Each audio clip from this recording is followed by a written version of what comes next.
Hello and welcome to Shut Up and Listen. Thank you for joining us on our very first episode. Today we're going to be discussing the government shutdown, why it's important, how it happened, why it's happening, and how it's affecting you.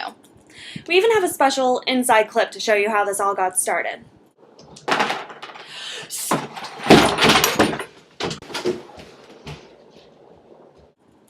Obviously, this is an exaggeration. Yes, there would never be a woman majority in Congress. True. The government shutdown was initially started because the House Republicans refused to pass the government funding with the Affordable Health Care Act attached to it.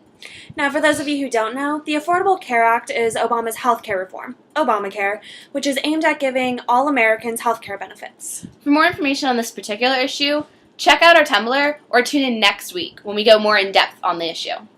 Now, to continue, since the shutdown, approximately 800,000 people have been in furlough. That means that they won't be working, nor will they be paid during this time. Also, such programs as the FDA and the CDC will have severe cuts. And you know what that means. Zombie apocalypse. Probably. It also means don't buy the meat, as it could contain Soylent Green. Alright, so I'm not a non-essential government worker, nor am I going on a park trip anytime soon. So how is this affecting me? Good question. Which leads me to my next segment. Why the hell should I care?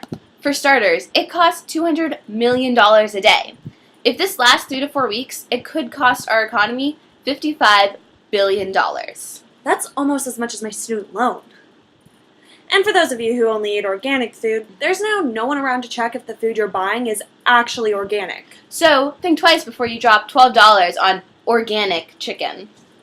Now, raise your hand if you feel you've been personally victimized by the government shutdown. Don't worry, you're not alone.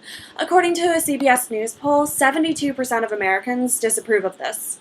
To which the other 28% of Americans replied, "Government shutdown. Are they an act on X Factor?" Now it's becoming clear House Republicans don't have an exit strategy. They basically pulled a Keanu Reeves and jumped on a speeding bus with a bomb attached, and their only plan is to keep driving.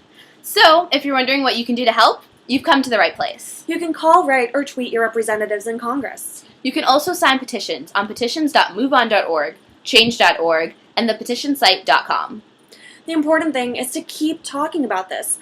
Let them know we're not pleased with how they're doing their jobs. And remember, if you don't like them, don't vote for them when the next election comes around.